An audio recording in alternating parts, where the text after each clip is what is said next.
दोस्तों, पढ़े राम मंदिर की पूरी कहानी और ज्यादा से ज्यादा लाइक और शेयर करें। जय श्री राम। 1। दोस्तों, बाबर ने 1528 में अपने सेनापति मीर बाकी को अयोध्या के भव्य राम मंदिर को तोड़ने का आदेश दिया। इतिहासकार कानी हम के अनुसार श्री राम मंदिर को बचाने के लिए हिंदुओं ने जान की बाजी लगा दी थी। 1,74,000 हिंदू वीरों के बलिदान के बाद ही मुगल मंदिर को हानि पहुंचा सके थे। मंदिर इतना मजबूत बना हुआ था कि तोड़ने के लिए तोप के गोलों का इस्तेमाल करना पड़ा। 2. मंदिर को नष्ट करने के बाद जलाल शाह ने हिंदुओं के खून का गारा बनाकर लकड़ ईंटों से बाबरी मस्जिद का निर्माण कराया था। 3. भीठी नरेश मेहताब सिंह को जब मंदिर पर आक्रमण की जानकारी मिली तो उन्होंने बद्रीनाथ तीर्थ यात्रा रद्द कर दी और सैनिकों के साथ मीर बाकी से जा भिड़े 17 दिनों तक चली। भीषण जंग में दोनों ओर के असंख्य सैनिक मारे गए। अंत में मेहताब सिंह समेत राम भक्त वृद्ध कहरी भी वीर गति को प्राप्त हुए। 4. हंसवरियास के राजा रणविजय सिंह के कुल पुरोहित देवद पांडे ने 700 हज योद्धाओं के साथ बाबर की सेना से श्री राम जन्मभूमि के लिए संघर्ष किया। युद्ध में बुरी तरह से घायल हो जाने के बावजूद अनेक मुगल सैनिकों को मौत के घाट उतारा और अंत में वीर गति को प्राप्त हुए। 5. हंस रियासत के राजा रणविजय सिंह को अपने पुरोहित देवद पांडे के मृत्यु का समाचार मिला तो उन्होंने अपनी महारानी जय कुंवरी को सत्ता सौंप दी और खुद 25,000 सैनिकों को लेकर श्री राम जन्मभूमि मुक्त कराने के लिए निकल पड़े और अंत में वीरगति को प्राप्त हुए। 6. राजा रणविजय सिंह के बलिदान के बाद महारानी जय कुंवरी ने आनंद संप्रदाय के महंत स्वामी महेश्वर नंद के साथ मिलकर श्री राम जन्मभूमि का संघर्ष जारी रखा। स्वामी महेश्वर नंद के नेतृत्व में मठों, मंदिरों और अखाड़ों के असंख्य नागा संप्रदाय, गोरक्षपंथी दिगंबर निर्मोही निर्मले और नीवाणी साधुओं ने भी शस्त्र उठा लिए। इन्होंने शत्रुओं पर छापा मार युद्ध नीति अपनाई। मीर बाकी इतना डर गया कि ताशकंद भाग गया। 7.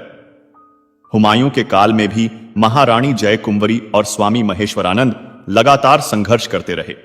इन्हें 10वें युद्ध में सफलता मिली और श्री राम जन्मभूमि 2-3 सालों तक मुगलों से मुक्त रही। बाद में दोनों योद्धा मुगलों की विशाल सेना से लड़ते हुए वीर गति को प्राप्त हुए। 8.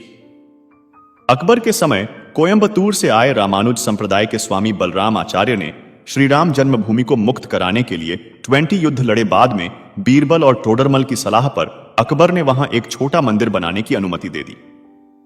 शाहजहां के काल तक उस मंदिर में निर्विघ्न पूजा होती रही। 9.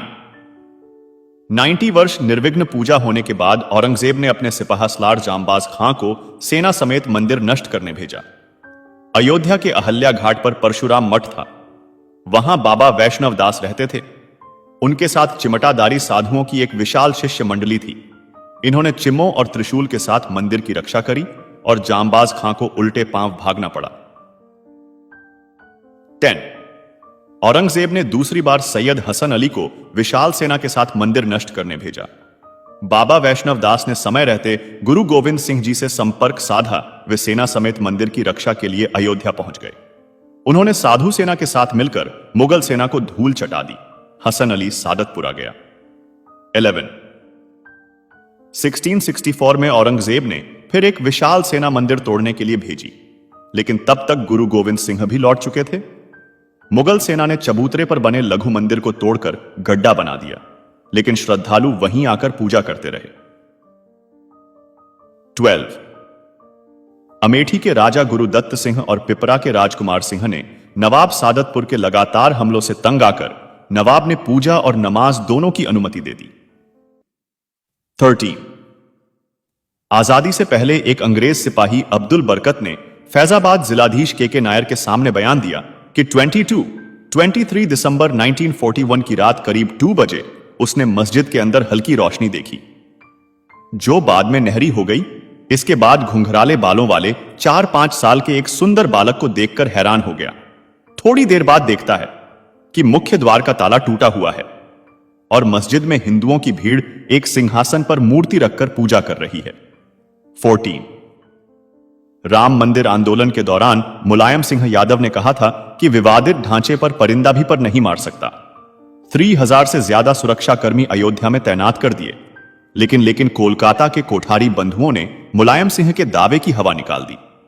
23 साल के राम कुमार कोठारी और 20 साल के शरद कोठारी राम मंदिर के प्रति इतने समर्पित थे कि 200 किलोमीटर का रास्ता उन्होंने पैदल ही तय किया था, क्योंकि अयोध्या पहुंचने वाले सभी साधन रोक दिए गए थे। 30 अक्टूबर 199 से को विवादित ढांचे पर सबसे पहले चढ़ने वाला युवक शरद कोठारी था। फिर बड़ा भाई राम कुमार कोठारी भी ढांचे पर चढ़ गया और भगवा ध्वज लहरा दिया। 30 अक्टूबर 1990 को विवादित ढांचे से सीआरपीएफ के जवानों ने दोनों भाइयों की पीट कर खदेड़ दिया। लेकिन इसी बीच पुलिस कर्मियों ने कार सेवकों पर फायरिंग शुरू कर दी। फायरिंग से बचने के लिए दोनों भाई लाल कोठी वाली गली में छिप गए। दोनों भाइयों को पुलिस कर्मियों ने बाहर निकालकर बेरहमी से गोली मारकर हत्या कर दी। सरकारी आंकड़ों में शहीद का सेवकों की संख्या सिर्फ 5 बताई गई है, लेकिन मृतकों की संख्या इससे कई अधिक थी। 16 श्री राम मंदिर के पक्ष में सुप्रीम कोर्ट का फैसला आने के बाद अयोध्या और आसपास के 105 गांवों के सूर्यवंशी क्षत्रिय परिवारों ने 500 साल बाद सिर पर पगड़ी और पैरों में चमड़े के जूते पहनकर अपने प्रण को पूरा किया। दरअसल इनके पूर्वजों ने 16वीं सदी में मंदिर बचाने के लिए मुगलों से युद्ध लड़ा था, लेकिन वे युद्ध हार गए थे। बता दें कि ठाकुर गज सिंह के नेतृत्व में मुगलों जंग हुई थी। इस जंग में ठाकुर गज सिंह हार गए थे। हारने के बाद गज सिंह ने श्री राम मंदिर जन्मभूमि पर कब्जा होने तक पगड़ी जूते न पहनने की प्रतिज्ञा ली थी। इसी प्रतिज्ञा का पालन उनकी आने वाली पीढ़ियों ने भी किया।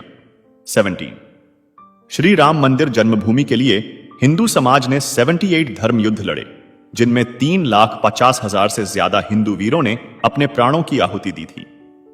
18 बता दें कि बाबर के काल में 5 धर्म युद्ध, हुमायूं काल में 10 अकबर काल में 20 औरंगजेब काल में 30 नवाब सादतपुर गया था।